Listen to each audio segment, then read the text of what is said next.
ഇപ്പം നമസ്കാരം കേട്ടോ എല്ലാവർക്കും. അങ്ങനെ ഞങ്ങൾ കാത്തിരുന്ന ആ ഫ്ലൈറ്റ് യാത്ര അങ്ങനെ സഫലമായി. ബാംഗ്ലൂരോട്ടായിരുന്നു ട്രിപ്പ്. അവിടെ വൺ ഡേ ട്രിപ്പാണ്. ഒരു ദിവസം മൊത്തം ചുറ്റിക്കറങ്ങുക, തിരിച്ചു വരിക. ഒരു സുമനസിൻ്റെ സഹായത്തോടെയാണ് ഞങ്ങൾ ഈ ട്രിപ്പ് പോയത്. എന്നെപ്പോലുള്ള ഭിന്നശേഷിയുള്ള 10 പേരാണ് ഇതിൽ ഉൾപ്പെട്ടിട്ടുണ്ടായിരുന്നത്. അപ്പോൾ ഞങ്ങൾ ആദ്യമായിട്ടായിരുന്നു ഫ്ലൈറ്റിൽ കയറുന്നത്.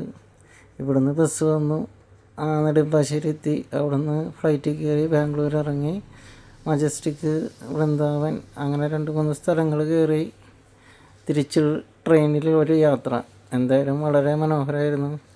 ഒരുപാട് പേരുടെ ജീവിത സാഫല്യം തന്നെയായിരുന്നു. ഇപ്പോഴും ട്രെയിനിലും പ്ലെയിനിലും കയറാത്ത ഒരുപാട് പേര് ഞങ്ങളെപ്പോലുള്ളവരുണ്ട്. പക്ഷേ ഈ ഒരു യാത്ര ഒരുക്കി തന്ന ആ സുമനസ്സിന് നന്ദി പറയുന്നു. Okay, thank you.